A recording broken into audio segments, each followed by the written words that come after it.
Literally, if you turn any packet around, everything is canola oil, palm oil, and well, there's palm one more, oil, aside from all the environmental effects right, of it, which are terrible, although the fatty acid profile is okay, most of the commercially produced canola oil is heavily contaminated with agrochemicals, and it's extracted with heat and solvents, and that denatures the oil and creates carcinogenic products. The best-selling author and host, the #1 health and wellness podcast, On Purpose with Jay Shetty.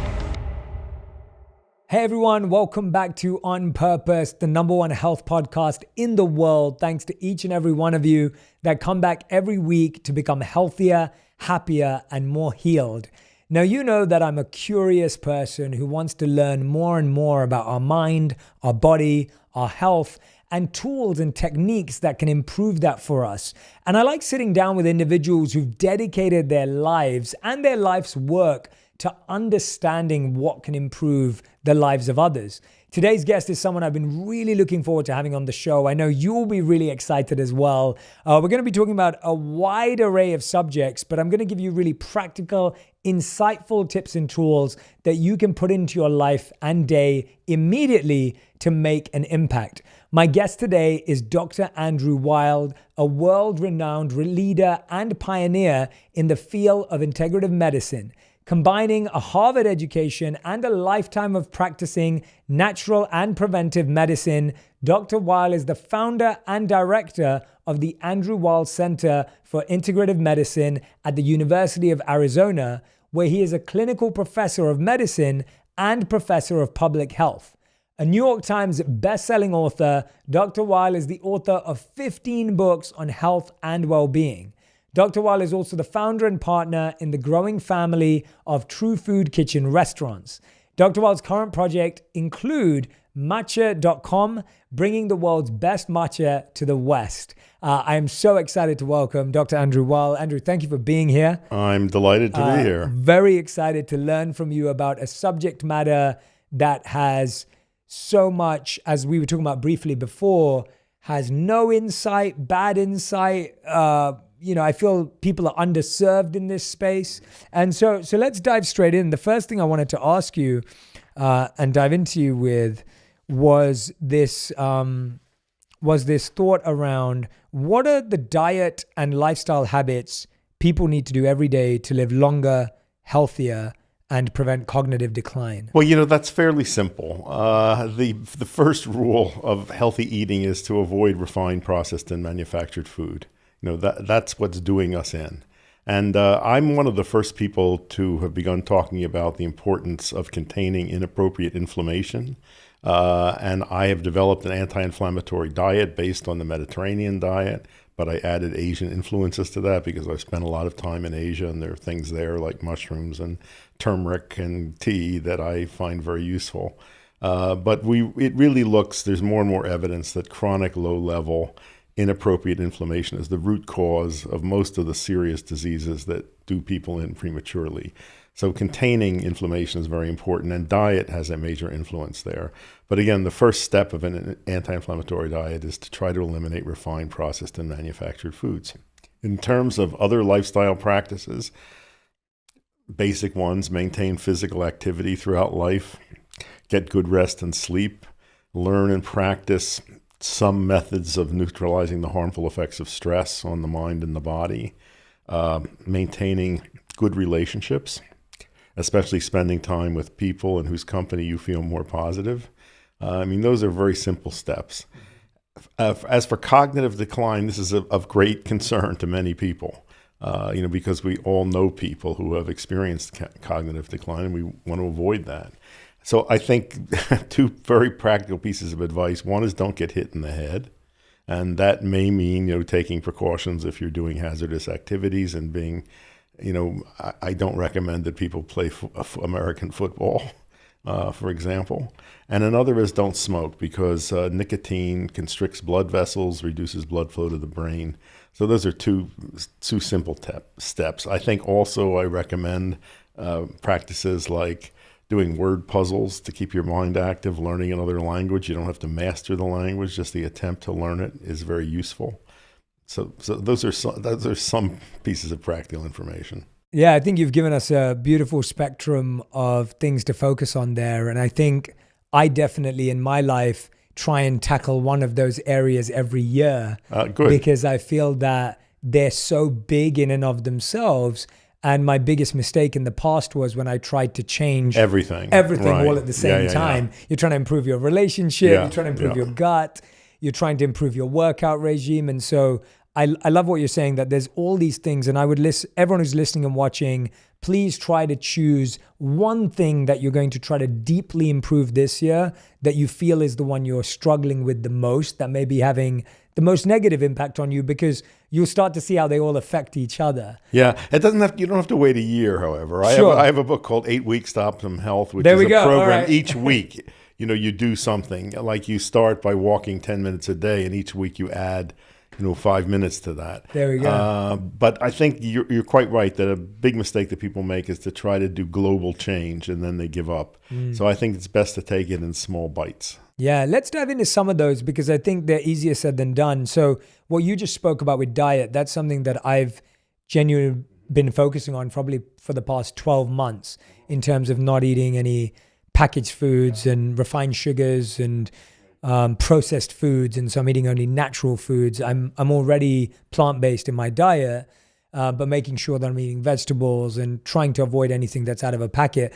It's easier said than done. It took a lot of time for me to kind of move in that direction. I had to find a meal prep service. I have an amazing wife who's an incredible cook and chef. And so that helps, a million times over. For people that are trying to make simple steps to changing specifically their diet to an anti-inflammatory diet, what are certain simple steps people can take? The 8-week version almost. Well, in the book I said learn how to be friendly with broccoli. Broccoli is a very easy vegetable to cook, but many people overcook it, and it's not very appetizing. And there's a very simple way of cooking it for about 2 minutes. So it's bright green and crunchy. Put some olive oil on it, garlic if you want. But that's a wonderful powerhouse vegetable with cancer protective effects. Add some berries to your diet because they're full of antioxidants. I mentioned tea. I think tea is a very healthful beverage. It's one of the main sources of protective antioxidants.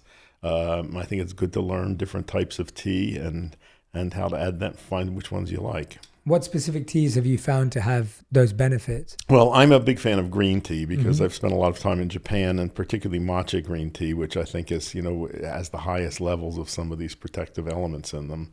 But I think all tea is beneficial. When I was doing research on healthy aging, I made a number of trips to Okinawa, which at the time that I was doing it had the highest concentration of centenarians in the world.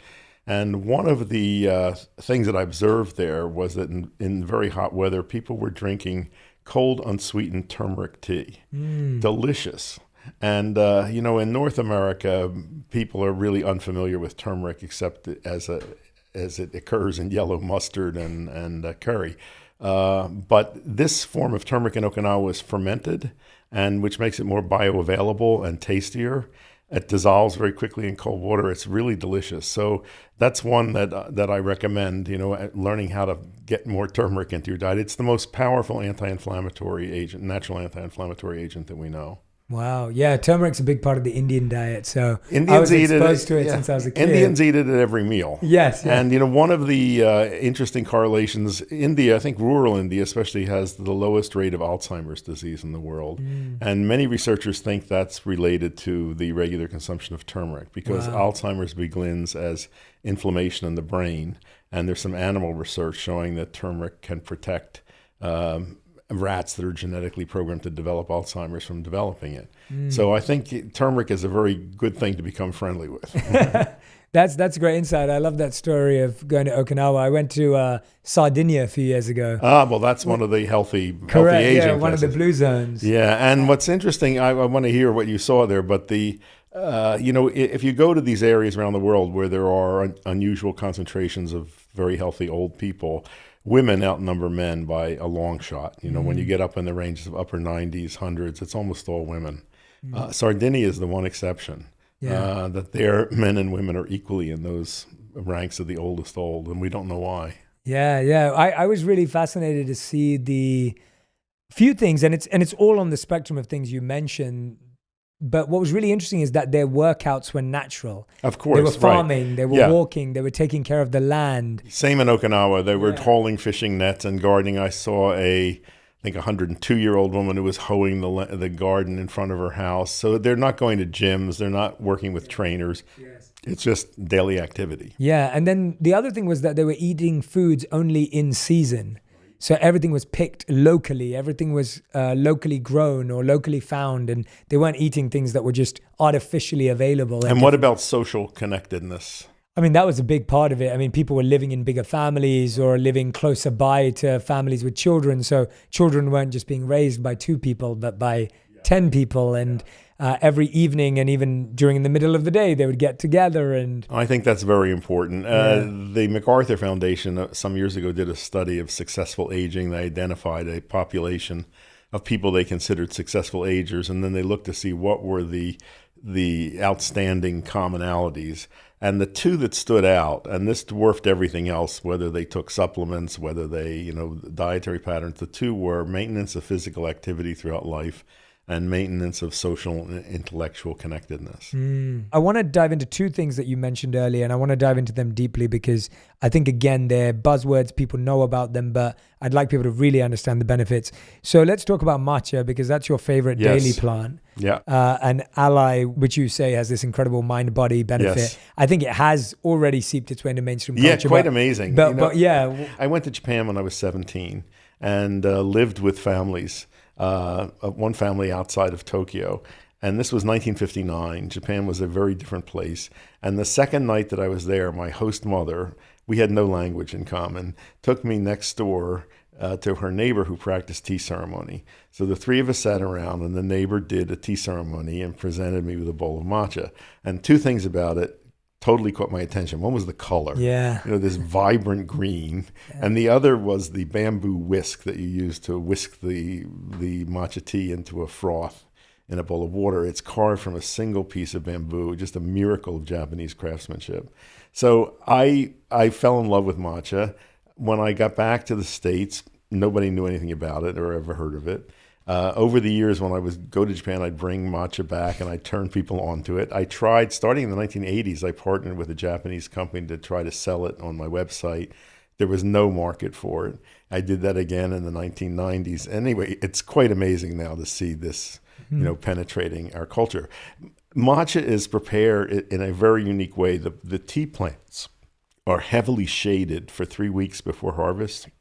A 90% shade cloth, so it cuts out almost all sunlight.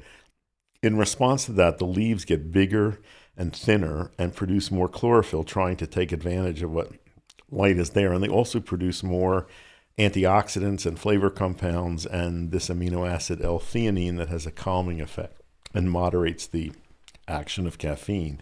So for that reason, matcha, I think, is more healthful than other forms of tea. And also you consume the whole leaf.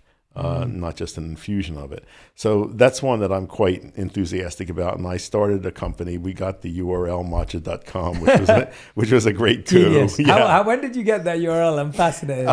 Did you have to buy it recently, or you've had it for years? No, it's like 6 or 7 years. We tracked it down. It was owned by a Japanese man who had no idea what he had. If you went to the site, he had pictures of his cats. And my business partner, Andre Fasciola, managed to negotiate with him, and we got it at a quite reasonable price. People in Japan can't believe we've got that. Anyway, we import very high quality matcha. And by the way, if your listeners use a discount code J, we'll give them a very generous discount on I our love products. that. There you go. Okay. There you go. Everyone. So I'm a big fan of matcha. I'm delighted to see that gaining traction. However, a lot of the matcha here is not very good because it's such a fine powder that unless it's carefully protected, it oxidizes very quickly, loses its brilliant green color, becomes bitter. And many people have tried matcha and say, oh, they don't like it, but they've never tasted good matcha. So as I said, I think a lot of research has been done on green tea in particular, but all tea has beneficial effects. And frankly, I don't want to bash coffee, but I would love to see more of a tea culture develop here. Me too. I'm a big tea fan. Good. Yeah. I know. Yeah. So coffee, the stimulant effects of coffee and tea are very different. Coffee is much more jangling. It is much more associated with truly addictive behavior. There's a real crash coming down from coffee. You don't see any of that with tea. And some of it is because of this modifying effect of L-theanine. But also, I find it interesting that historically and culturally, the associations with coffee was always associated with kind of argumentative behavior, loud, raucous gatherings of people, political activism, whereas tea, the historical associations are much more with contemplation, meditation.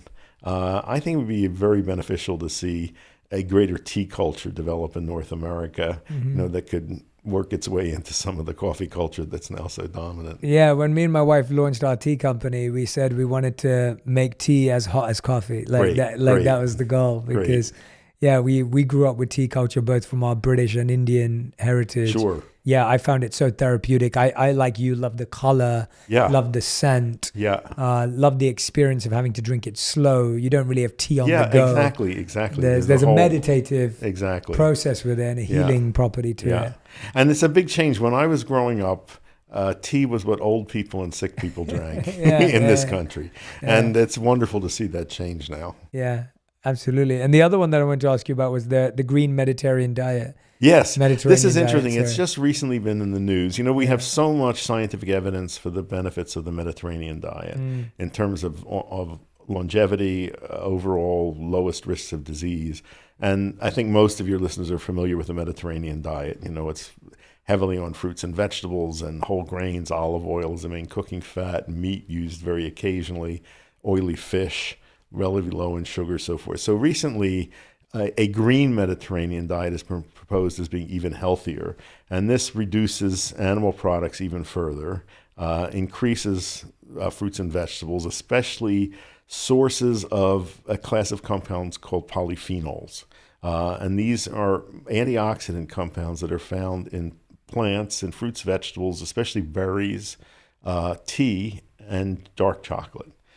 So this green Mediterranean diet specifically recommended green tea to add, and they noted chocolate, but they mentioned all tea. So I think this is fascinating, to see. And these are researchers really, not really trying to promote any agenda.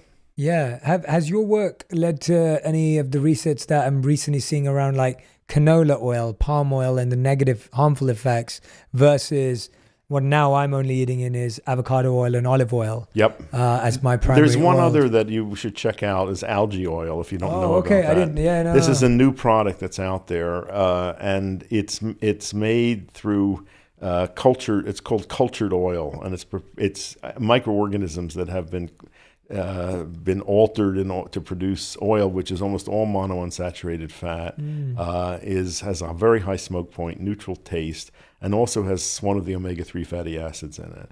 So that's another choice. But those are the ones I use also, avocado and olive. And what are some of the harmful effects of the canola, palm oil? Because they're pretty much, literally, if you turn any packet around, everything is canola oil, palm oil, and there's palm one more, oil, aside from all the environmental effects, which are terrible, there are two kinds of palm oils. There's an oil extracted from the fruit of the oil palm, which is red and is used in Africa as a cooking oil and is okay, but we rarely see that. And then there's the oil extracted from the kernel, and that is very high in unstable, unsaturated fatty acids that oxidize quickly. It's also very high in saturated fat. So that's not a good one. Canola oil is the word means Canadian oil, and it was developed by Canadian scientists, I think in the 1920s or 1930s, from a traditional cooking oil that in India, rapeseed oil. Mm-hmm. Yes, and that's another one. Yeah. And rape has a toxic fatty acid in it, possibly. The Canadian scientists worked with it to develop one that was low in that fatty acid. Problems with canola oil, although the fatty acid profile is okay, most of the commercially produced canola oil is heavily contaminated with agrochemicals, and it's extracted with heat and solvents, and that denatures the oil and creates carcinogenic products. So it's one I would stay away from now. I recommended it in the past, but I don't anymore. Yeah. I'm a big fan of olive oil. Yeah, absolutely. Absolutely. No, everyone cook with olive oil. By the way, I've taught. I've worked with a number of Indian patients, who are very convinced that ghee can do no harm. and it's pure butter fat, and it's probably not healthy. And the rates of cardiovascular disease in India are pretty high. And I've taught people to use ghee as a flavoring, cook with a healthy oil like avocado, and then at the end you can drizzle some ghee over to get the flavor you want. Yeah. And I've also suggested, I had a student, a physician from Kerala, where coconut, it's the land of coconuts, and they use coconut oil and full fat coconut milk. And I taught her to use cashew milk, which is very easy to make and is much healthier fat than coconut. It's monounsaturated, not saturated, and the taste is delicious. Wow, that's good to know about ghee, because it's one of those things that my mom never wants me to miss. Right, I know. But then I always hear this in between. But I like the use it as a flavoring at the end. Yeah. I like the happy medium, the happy balance. That makes it. She'll be happy to hear about the turmeric. Good. That's and saffron's the other one. She's never telling me to miss. And that's a good one. Yeah. But the turmeric, our company also sells that fermented turmeric from Okinawa, and we'll send you some to try. Please, I'd it's love delicious. That sounds really amazing. Good, really good. It's fascinating. You mentioned earlier limiting the smoking of cigarettes and the negative effects of nicotine. What about when it comes to marijuana? I think that, marijuana is such an interesting topic for so many people today. There are so many perspectives. Most of them out there are positive, but I'd love to know from your perspective, how are you seeing marijuana affect the brain? How are you seeing marijuana affect the actual First of all, I'm going to call it cannabis, because the word marijuana has negative connotations. Mm-hmm. So let's talk about cannabis. Yes, sure. So I did the first controlled human experiments with cannabis in 1964. Wow. It was the first time anyone had given that to human subjects in a controlled fashion to see what it did. So it's a plant that I've been involved with for some time. And let me say, this is also a plant very well known in India. It's, native to Asia. The word, the main species, Cannabis sativa. The sativa means useful. And cannabis is hemp. It's the same root as canvas, because canvas used to be made from hemp fiber. But this is a very useful plant. It provides an edible seed, an edible oil, a fiber, a medicine, and an intoxicant. That's a lot of ways for one plant, to serve us. And it really only wants to serve us. And I think we have really not been wise in the way we've dealt with that plant. So in terms of the intoxicating properties of cannabis, it's a difficult subject to talk about, because the chemistry of that plant is so complex. There's so many different strains, and there's so much variation in individual reaction to it. There are people who can smoke cannabis before bed and have a great night's sleep. Other people smoke it before bed and they can't sleep the entire night. So there's that kind of disparity in reactions to it. First of all, that it is one of the least toxic drugs that we know. You can't kill people with it. And you can't say that about any drug that we use in medicine. And every drug has a lethal dose. And in some cases, the lethal dose is relatively close to the useful dose. You can't calculate a lethal dose for cannabis. So on a physical level, it's extremely safe. I mean, there's concerns about smoking it and whether that's how harmful that may be for lungs. That goes back and forth. I don't think it's a great idea to smoke anything, and inhale smoke into the lungs. Probably not a good idea. Okay. But certainly not as toxic as tobacco, and it doesn't have anything in it as addictive as nicotine, which is one of the most addictive drugs that we know. I think the medical usefulness of cannabis, there's a lot of potential there. I think this is a subject that's open at the moment. There's a lot of research on ways it can reduce muscle spasticity. It can help people with all sorts of neuromuscular problems, with digestive problems, but again, a lot of individual reaction to it.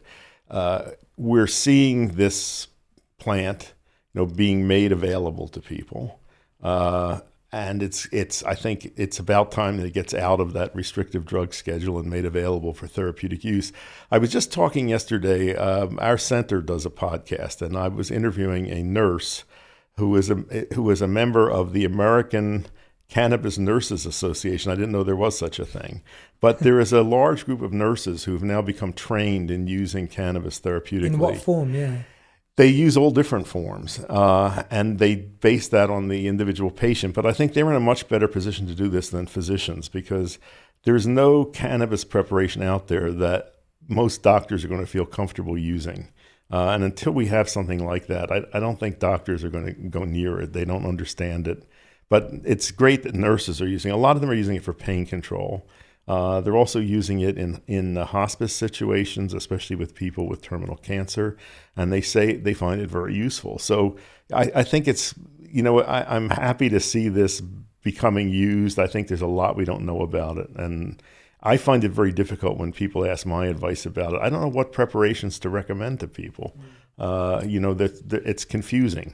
What's your take on the more social use of it? Well, I was part of that culture in my 20s and 30s. And it was fun back then. It was a fun social experience. And then I also found that it was very stimulated my imagination, creativity, helped me write. But at some point that changed, and my reactions to it changed. I became more introspective, withdrawn, and then eventually it became an unproductive habit that just made me groggy. And it was hard for me to separate myself from it. And so what was that? Yeah, what do you think that was? Because I think that's such a interesting arc of a journey with it. I think a lot of people feel that way. That's kind of like an arc. I had a lot of friends who initially started for those reasons and then ended up paranoid or ended up confused or ended up lethargic. I don't know. Maybe, maybe it has something to do with changes as we age, possible. But it was such a striking change in the effects for me. So something that I thought of as an ally that was helping me, really, it ceased being that. Yeah. Okay. That's really interesting to know, because I feel I had a lot of friends in the same bucket. I never really dabbled with it deeply, but in my brief experiences, it was very brief experiences. It was far more the creative or the spark, but I never got deep into it, but my friends who did, they went on the same arc. So that's interesting. And I don't know, I have not seen anyone write about that or talk about that or investigate what the cause of that is. Yeah. Also, today, the preparations of cannabis that are out there are much, much stronger than those that were available when I was using it way back. You mean the ones that are available from a leisure perspective? Or from everywhere. Well, I'll tell you a story. A physician colleague of mine in San Francisco sent me 3 preparations of cannabis that had come from a medical dispensary, and he wanted me to try them. And I was, I'm a little leery about that since I'm, haven't used it in so long. One of them was a kind of oil that was in a tube, a little syringe, and it came with a very professionally printed brochure. And it was recommending it for pain control especially. And it said to start with an amount the size of a grain of rice and work up from there. So I took a piece half the size of a grain of rice, and my friend had said, take it at bedtime. I took it at bedtime, went to sleep, woke up about an hour later in full-blown delirium with hallucinations as vivid as those I've had from using LSD. I couldn't move. I had no equilibrium, had burning thirst. I couldn't reach for a glass of water. I couldn't call for help. And it kept coming on stronger and stronger. And I had no idea when this was going to end. And I had to use all the tricks that I've learned in meditation and breath control to keep myself centered. And when it finally subsided about 8 hours later, my equilibrium was off for 2 days. I had very bad balance. And I was really angry. I mean, and this brochure said work up from there. And I'm thinking there are people out there, taking this. I mean, that was like a very, very powerful thing, and I thought fairly dangerous. What brought you into this so early on? Because we're at a point in culture, I feel, where these things are now coming to the forefront. I mean, of course, I'm probably sure you're seeing cycles of that. You probably saw it come to the forefront. Well, I was, I'm just starting work on a book about psychedelics, and a lot of it I'm telling my own history because I knew everyone involved in all of that. But my interest goes back to about, I think it was a specific day in 1960, right before I went to Harvard. And there was an article in the newspaper in Philadelphia about supposedly the death of a student at a California university who was taking mescaline for inspiration for a creative writing course. And it said mescaline was a vision-inducing drug. I'd never heard of it. And they made the mistake of quoting from his last paper. And I just remember this phrase, galaxies of exploding colors. When I read that, I knew I wanted mescaline. So I inquired about it. I came across Aldous Huxley's book, The Doors of Perception, which had been written a few years before.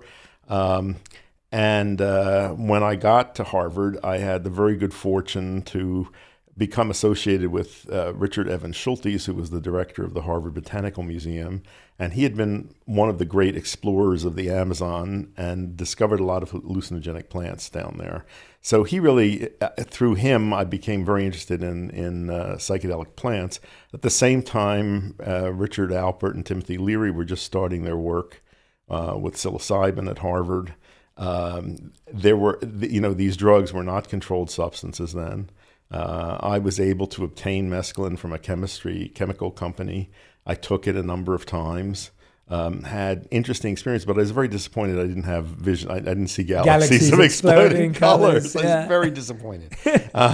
Anyway, so that was before I'd ever tried cannabis. But as a result of being in that place at that time, I really got to meet and come across all of the people who worked in that field, with Albert Hofmann, who was the discoverer of LSD, Gordon Wasson, who rediscovered the mushroom cults in Mexico, Sasha Shulgin, who invented many of the designer drugs.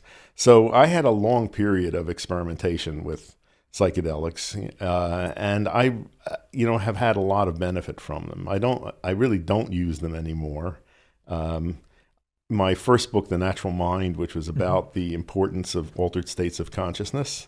Oh, no, you can carry on. Making sure they see it. Yeah, making sure they see it. But Alan Watts wrote a blurb for it, in which he said, when you get the message, you hang up the telephone. And so I think I got what I had to learn from psychedelics, and I didn't feel the need to continue to use them. But I've learned a lot of things from them, and a lot of that has formed my philosophy of integrative medicine, especially the very subtle, complex interactions of mind and body. And I have seen very powerfully that you can change external reality by changing internal reality. Let's dive into psychedelics, because that was also what really intrigued me and drew me to your work, because again, I feel like my generation, generations after me, they're starting to hear these terms in mainstream culture a lot more often. And I feel like my role is to try and find the deepest experts in this space to help everyone have as much information they can have in order to make better decisions for themselves, their friends, their family, and anyone that's there. And so I'm going to ask questions that may seem really simple and basic, but by design, because I want people. So what are psychedelics for someone who keeps hearing that term from their friends and they keep nodding along, pretending to know what that is? What does it mean, and what comes under that umbrella? The word it was a coined word, which means mind manifesting. Previously, people had called these psychotomimetic drugs, meaning they mimic psychosis, which is, a very negative term. Psychedelics are a large group of compounds, many of which are found in plants. There's one we know from an animal source. Many are synthetic or semi-synthetic drugs. They fall into two chemical families with very distinctive molecular structures. Ketamine is not a psychedelic, even though many people call it that. Cannabis is not a psychedelic. Doesn't have any chemical resemblance to that. MDMA is part of that chemical family related to mescaline, but its effects are not typical of psychedelics. It has a unique effect that makes people emotionally open. I think it is a very useful substance. I guess I would call it a psychedelic, but it's not a classic psychedelic in terms of the perceptual changes that it causes. One fact about this group of compounds is they are strikingly non-toxic physically, much as with cannabis. That's just not an issue, physical toxicity. The main dangers are psychological, and those are almost entirely results of set and setting. That is, the expectation of the person taking them and the physical environment in which they're taken. So, to put it in a very crude way, if you take a very high dose of LSD on a New York subway on a day when you're feeling anxious, you're likely to have a bad trip. On the other hand, if you take the right sort of dose in nature, when you are prepared for the experience and in the company of people who can guide you in the right direction, the chances are you can have a positive experience. The penetration of psychedelics into mainstream culture at the moment is quite astonishing. Before the pandemic, I was traveling a lot and speaking in various places, and no matter what subject I was talking about, whether it was nutrition, healthy aging, integrative medicine, I would get questions about psychedelics. Where can we get them? How can we use them? How do you find somebody who can guide you? A few months ago, Vogue magazine had a cover story on psilocybin. Town and Country magazine, of all places, had an article titled "Why is Everybody Smoking Toad Venom?" I mean, it is really going mainstream in a big way. And it is absolutely absurd to have these in federal Schedule 1, which is defined as drugs that have high potential for abuse and no therapeutic potential. The therapeutic potential of these drugs is enormous. Now, there is currently a lot of research documenting benefits in mental emotional conditions, things like MDMA for PTSD and OCD, psilocybin for drug-resistant depression, for example, and treatment of addictions of various kinds. I mean, there's a long, growing list of conditions for which clearly there are good results obtained. But beyond that, I think there is a tremendous potential of these to cause spiritual awakening.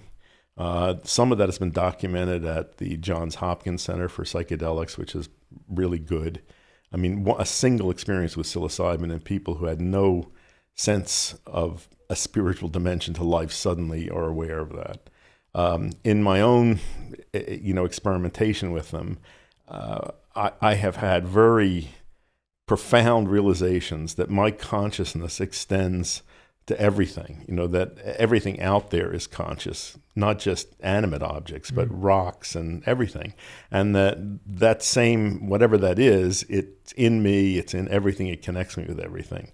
I think having that realization is one of the things that guided me in my philosophy of medicine and my methods of treating patients. I think it's also changed my attitude toward nature.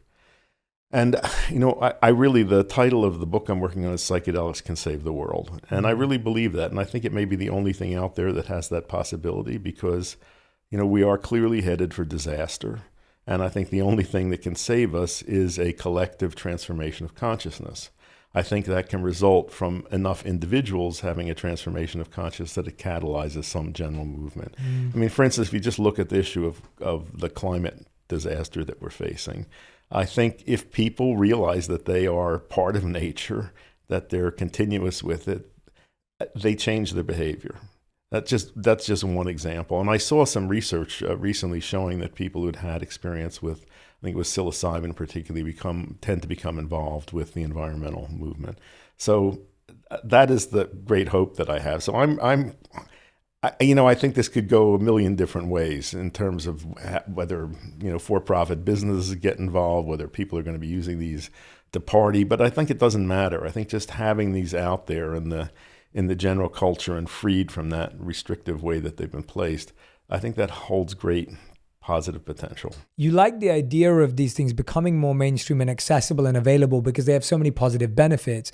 But there's a part of you that understands or is accepting of the dangers that come in with self-diagnosis and self-use, where it isn't being administered in a healthy dose or a healthy way.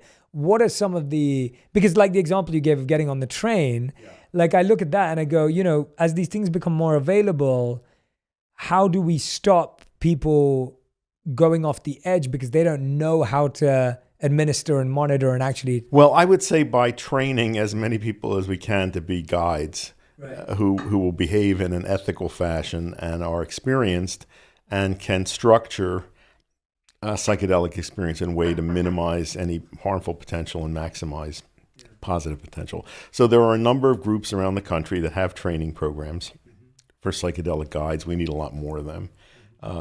And my hope is that we'll start to see that. Yeah, because I do worry that I love the benefits of so many incredible sources out there. I do worry that when people are untrained in anything that has that much power, it can be worrying too, because you could have a whole world of people who could be saved and supported, but in the wrong way could end up in a much worse place psychologically, as you said, because there isn't that responsibility around it, if that makes sense. Would you agree? Sure. Yeah. So that's my hope, is that we'll see, some large numbers of responsibly trained people who can guide people in the right direction. Yeah, I just wanted to clarify that with you, because it's kind of how I feel about technology, right? Like if you look at technology is like a drug in one sense, in the way the chemicals that are released when we use them, it could really be likened to a drug. Obviously, it's not been talked about that way. That's not the language. We're only seeing those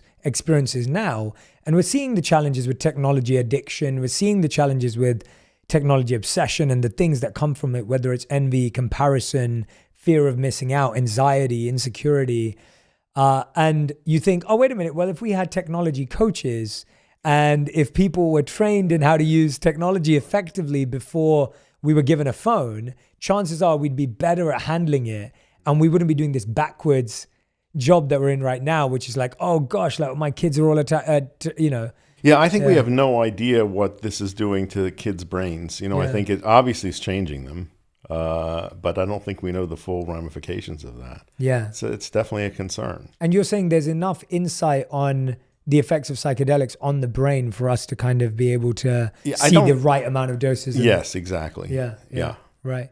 Let's dive into some of the more popular ones and how they're used, because again, we hear these names a lot, and I think people are unaware of like, well, what is that used for? How is it administered? Who does it help? So you were mentioning there MDMA. Could you tell us what is MDMA? How is it used currently? Yeah, so MDMA is a synthetic psychedelic. And it resembles the structure of mescaline, that family of groups, does not cause many visual changes like, a lot of the classic psychedelics. It is a stimulant, but it has a very reliable uniform effect in most people, which is to produce a state of non-defensiveness, calmness, positive emotional feeling, emotional openness. A name that's been proposed for it is an empathogen, something that creates empathy. I've used it a lot, and actually it was invented by my friend Sasha Shulgin, and he sent me some, and I think somewhere around 1975, and said, "What do you think of this?" And I said, "Send more," And I've seen many people use it with very, very good results. I think it can be incredibly healing for relationships. I've seen some remarkable physical changes in people with disappearance of allergies and chronic pain. And there's quite a lot of research on its usefulness in dealing with PTSD. Sometimes one structured MDMA session can eliminate that after people have tried all sorts of psychotherapy, talk therapy that hasn't produced results. So I think it's very likely that's going to be the first one that's going to be made therapeutically available, and probably for the treatment of PTSD. Yeah, and that's PTSD obviously is such an extreme experience, and so it sounds like how I guess what are people experiencing when they do it? So it sounds like they're more vulnerable, they're more empathetic to themselves as well. I'd say it is a heart-centered experience. Strong feelings of loving connection with others. Calmness, relaxation, and a strikingly uniform effect from person to person. Whereas the others, a lot of the others, the classic psychedelics, there's tremendous variation in response depending on set and setting. MDMA is pretty uniform. Yeah, and again, you don't see this as something. It sounds like this is not something you do for the rest of your life. This is a medicinal almost of like there's a certain thing to treat and work through. You're working with a practitioner. Yes, you may not have to use it that many times. Right. But I think that's one that we really should have access to and use. I lived as a monk for 3 years in India. I was in a monastery where we spent hours every day deep in meditation and reflection, in the study of spiritual texts and literatures, and had very strict diets. But we were trained in the development of a lot of these, almost like the purification and the detoxing to get to compassionate and empathetic states. And so when you were describing some of your experiences, I was like, I had that experience through meditation of that connectedness with nature and with the universe and with each individual soul, whether it be animate or inanimate. So I remember those through meditation. And so our journey was very slow, very step by Yes. step, a lot of pain and Yes, a lot exactly. of a lot of obstacles to clear the way.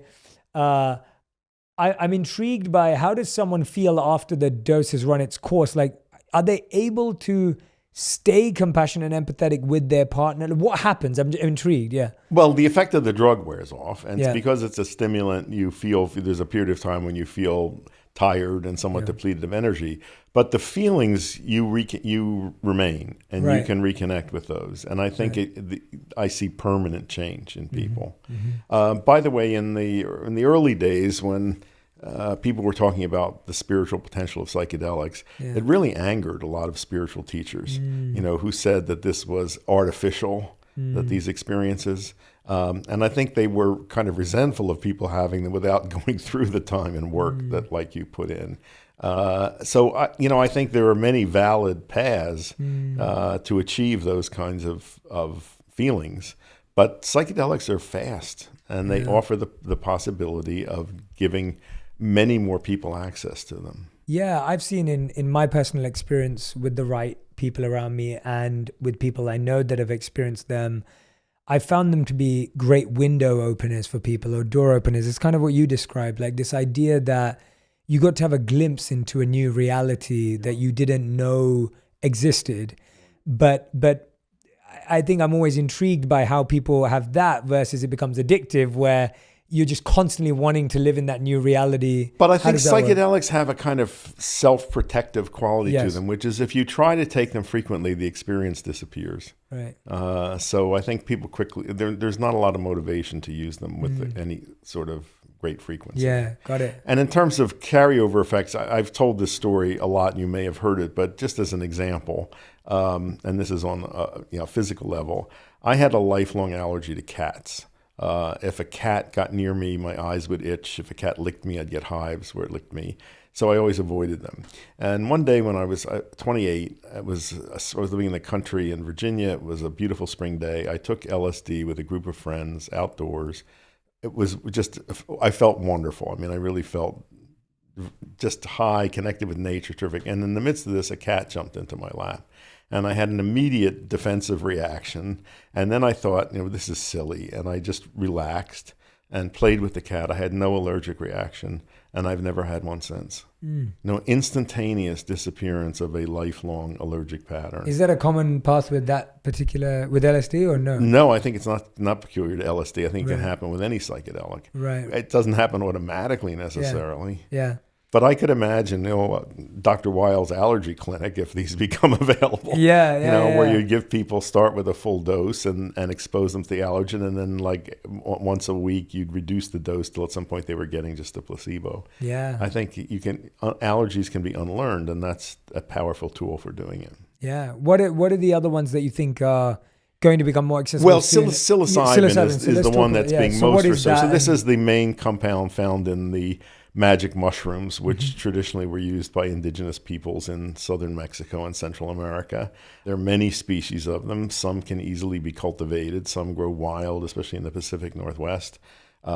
It's a very well-known compound now, and it is being intensively studied and used, and especially for mental health conditions, for drug-resistant depression, for obsessive-compulsive disorder, for addictive disorders. It looks quite safe. It is. What's quite safe? Well, again, no physical issues with it at all. No cognitive. No, nothing. And in fact, there have been studies of people who've used these compounds quite frequently over a long lifetime, and there's been studies of their brains, and they look perfectly healthy. So I don't think there's any issues there. So this is one that I think also is going to be made therapeutically available fairly Specifically soon. For mental health conditions Right, first. right. But I think, one that has a lot of potential uses Yeah. in medicine as well. So that, a main difference between psilocybin and LSD is duration of action. LSD lasts 10 to 12 hours, which can be inconvenient.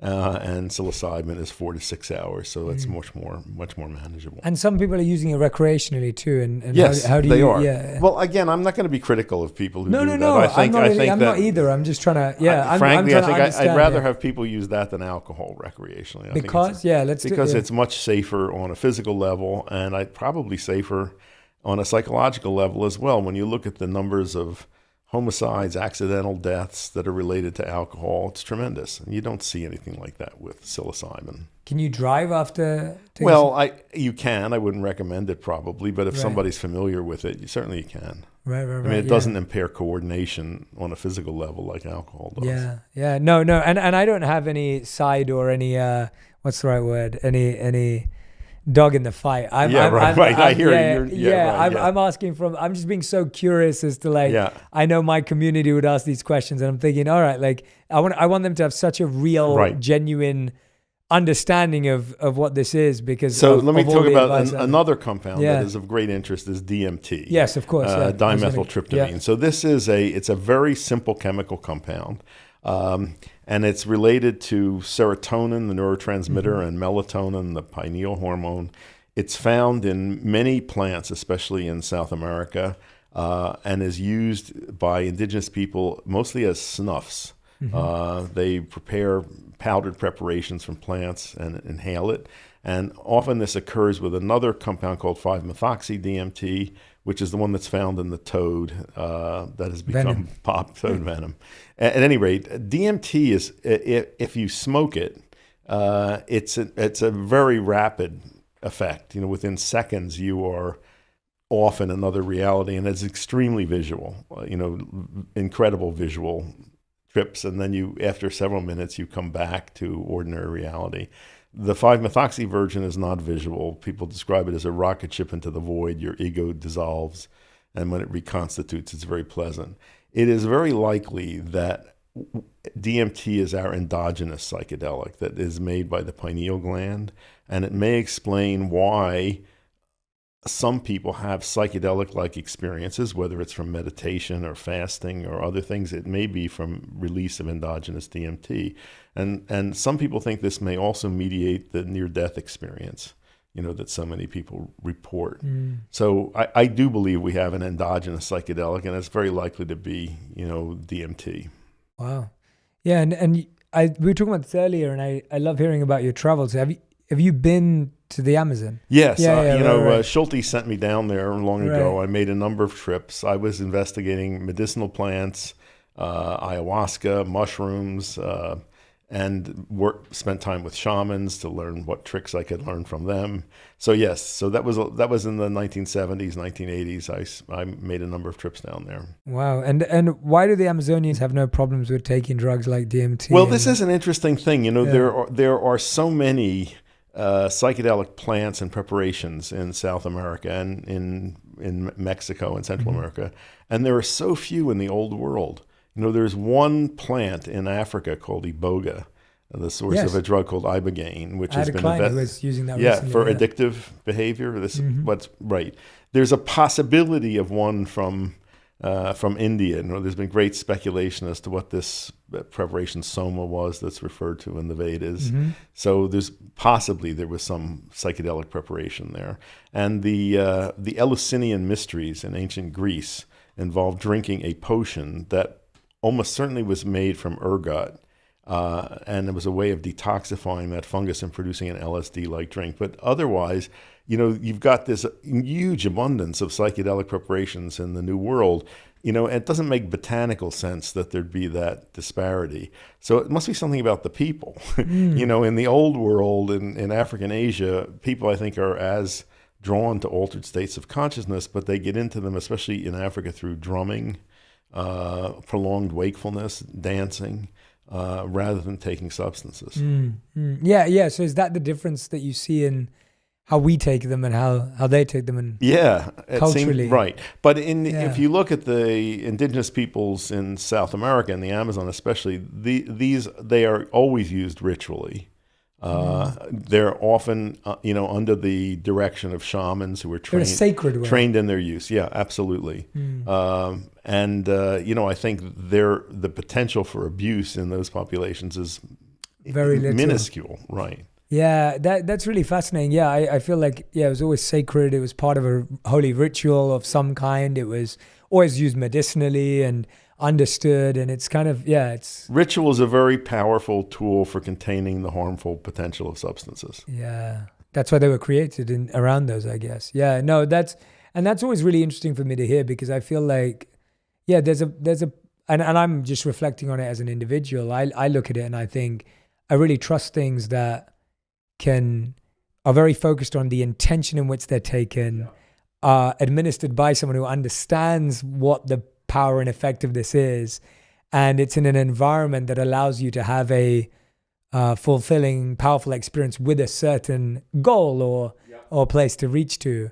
That all of those things to me feel very coherent with how I would do anything, whether it's getting an operation or, like I got an operation last year and I wish I did more research on the doctor. And, I felt the same way about that. I was like, we blindly trust the doctor you got placed with, and someone told you that they were great, and I wasn't happy with the doctor I had at all. And so, it applies to all parts of our life. I think this idea of like, am I intentional with the doctor I chose, the hospital I chose, am I being thoughtful about these things? And in the same way, I don't think it's different. I think it almost has to be thought about in the same way. If that, even with alcohol, there's some very interesting lessons from history. Please. When distilled alcohol became available, and it was a sudden invention of the Dutch, so it was in the 1600s. In the wake of that, there was an epidemic of drunkenness, alcoholism, unlike anything that we've ever seen. Wow. And even in this country, in America, in the early 1800s, 1700s, 1800s, every store had a barrel of whiskey, and people went in, you just have a ladle of whiskey, and people started drinking early in the morning, all day long. Drunks were lying in the street. It was an uncontrollable epidemic of alcoholism. And gradually, over several decades, there was a social consensus that grew up that it was unseemly to be drunk, and that rituals grew up around the use of distilled alcohol, one of which is a cocktail party, which is not going to happen at 10 in the morning. We're going to do this late in the day. There'll be food present and friends present, and it's for social, as a social lubricant. And that kind of conscious use and ritual helped contain the negative possibilities that could result from such a strong drug.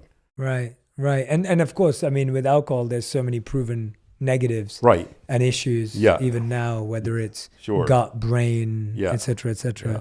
Could you talk about some of those just so that we... Well, alcohol, it is extremely toxic to the brain and to the liver.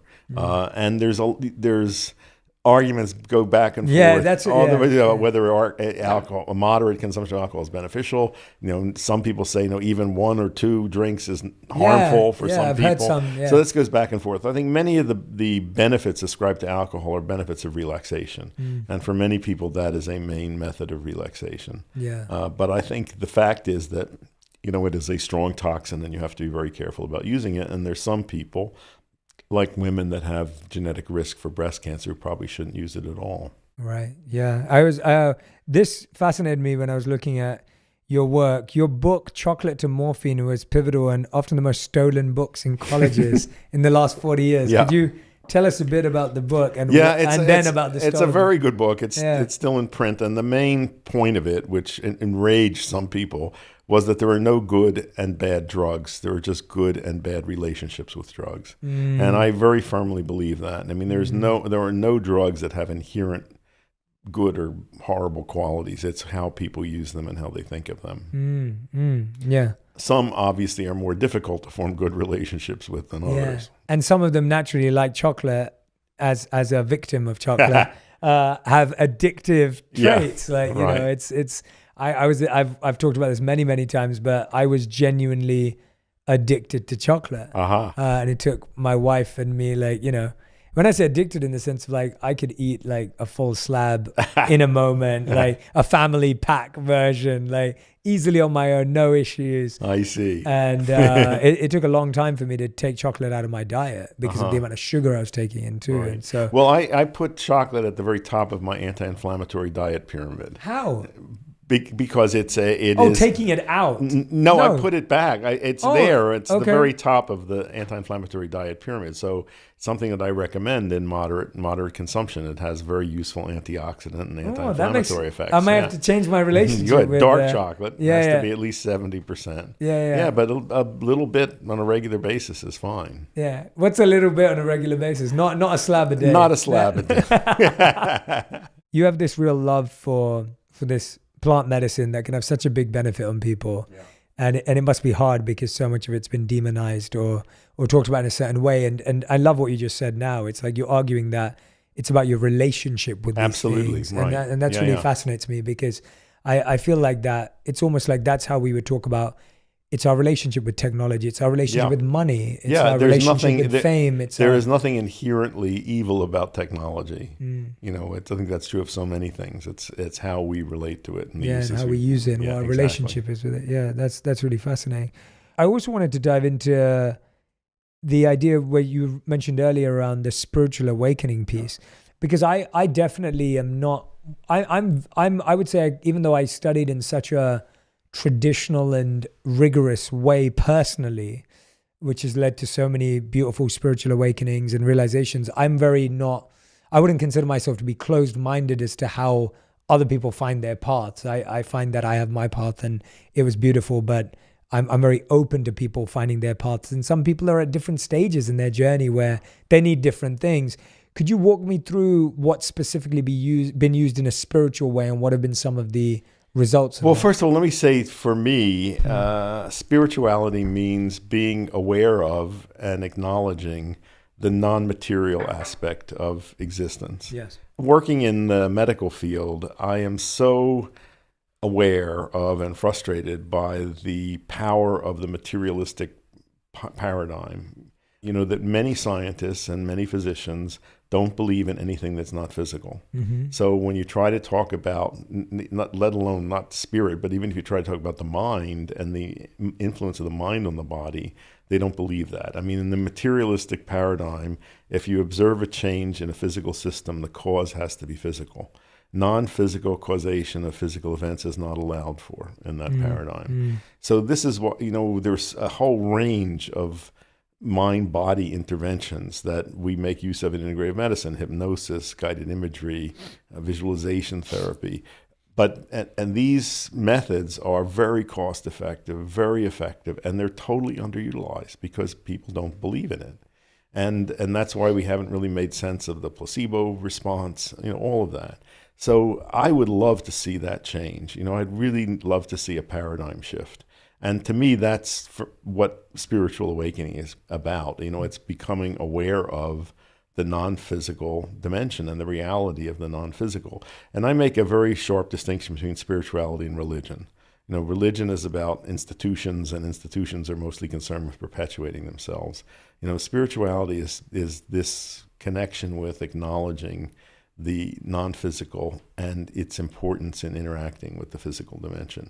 Yeah. I think there's lots of ways you can awaken to that. I said, for me and for many people, I've seen psychedelic experience become a very powerful way of doing that. Yeah, and how have you and others sustained that? Like you were saying yourself, like you don't take them anymore, but it's become a way of life for you. It feels like that. Like what have been some of the habits? I meditate, I do breath work, and I've always been fascinated by the fact that the words breath and the word spirit are the same in most Indo-European languages, and that I think when we focus our attention on our breath, we're looking at the movement of spirit in the body. Mm-hmm. So that's, I think that is one very practical, powerful way, and most people ignore it. We have that right under our noses, and we don't make use of it. I mean, for you to have been at Harvard, to have done this research, to have been in this space for so long, it is beautiful to hear you bring science and spirituality together. Yeah. Because I feel for so long they've been seen as opposite. Yeah. Yeah, and I've never understood that as considering myself a spiritual scientist or it's in that sense of I've always been fascinated by neuroscience. I've always been fascinated by the brain, and at the same time I consider myself a spiritualist. And so hearing you as like a doctor doing all of this medical work, but then finding the spiritual part and the functional part of certain parts of medicine, did you always have that when you were studying? Because obviously you went off to become a doctor. Like, when did that? I think I did always have some of that. Where did that come from? I don't know. I think I was born with it. Right. I can remember always being fascinated by the mind and how it related to the body, and from as far back as I can remember. And I tried to study that at Harvard, and I was very frustrated that I couldn't. I started off majoring in psychology, but at that time psychology at Harvard was completely dominated by the behaviorists. It was running rats through mazes, and they weren't interested in consciousness. I wanted to know about consciousness. Wow. And nobody was interested in doing that. And then also in the scientific and medical world, consciousness is seen as a product of brain chemistry or electrical connections in the brain. And, I came to feel that consciousness is primary. I think consciousness organizes matter. I think it organizes matter into more and more complex forms, including the human brain. But that, that enrages scientists when I try to talk that way. Do you think we'll ever be able to prove the existence of consciousness in a language, in a way that I think this is what I see as part of the psychedelic awakening, because I think that this really has the potential to chip away at that materialistic paradigm and the influence it now has on our way of thinking. There is, a name for this idea that consciousness is primary. It's called panpsychism. And that used to be, no scientist would, look at that. And now that's become a respectable movement in philosophy. The idea that everything is consciousness down to atoms. And I look forward to seeing that grow and have greater and greater influence. Yeah, absolutely. Yeah, I've always considered consciousness to be like the first self. Yeah, absolutely. And obviously from a spiritual perspective, but even the excellent explanation behind so many near-death experiences or out-of-body experiences or of the sort. And when I have read scientific studies or even research or accounts of those experiences, there's a truth that's not been uncovered yet. Absolutely. And as I said, this may be mediated by release of our own endogenous psychedelic, which could very well be DMT. Right. Amazing. What a fascinating direction. I'm excited for your book and I'm excited for the work. Andrew, is there anything that we haven't touched on that you really That was a pretty wide-ranging conversation. There's lots more I could talk about, but I'm hoping this is going to be the first of many. That would be great. I think this is a great conversation for people to, I'm sure everyone already knows about your work, but for new people to get introduced to your work, for people to really get a sense of who you are and your journey and parts of your story and your expertise. And I'm hoping that we'll continue to go deeper I would love when that. the books come out, because this has honestly been one of those, it's been exactly what I wanted. I needed the dummy's guide. And that's really helpful, because I think so often that step's like missed. I know. And then the majority of the world just doesn't know what's going on. I know. And so I try my best to stay grounded and rooted with my ear to the ground and be like, well, people are hearing these ideas, but they don't know what to do and where it is. Well, you're doing a very good service. Well, thank you. You're very kind. And I hope that everyone goes to matcha.com. Yes. Use the code J. The books that we were referring to in this episode are The Natural Mind, which is right here. And then this other book I have from Dr. Andrew Weil is Spontaneous Happiness. But there is a new book on the way as well. So these are two great starters. And look out for Andrew's new book, which I'm sure he'll be back on the show to talk about. I would love to. When it comes together. So, Andrew, thank you so much for your time and energy. Thank you for being here. It's actually just wonderful being in your presence too. And I love how much life you've lived, and it sounds like you have so many more incredible experiences and stories to share that I look forward to learning. Okay. But thank you so much for being here. Thank you for sharing your journey, your work. Thank you for giving us so much of a great education today. You're very welcome. Amazing. Everyone who's been listening and watching back at home, make sure you tag Dr. Andrew Weil and I on Instagram, on Twitter, on TikTok, whatever platform you use, and let us know what you learned from this episode. I hope this gave you an insight into a world that you're probably hearing about but may not have too much information on. Maybe you're an expert, maybe you knew all of this, but hopefully this will help you introduce it to a friend who may not be as aware as well. Again, thank you so much for listening. Make sure you go and follow Andrew across social media. If you're a fan, go and order some of the books as well. And thank you so much for joining us on Purpose. I'll see you on the next one. If you love this episode, you'll enjoy my interview with Dr. Daniel Amen on how to change your life by changing your brain.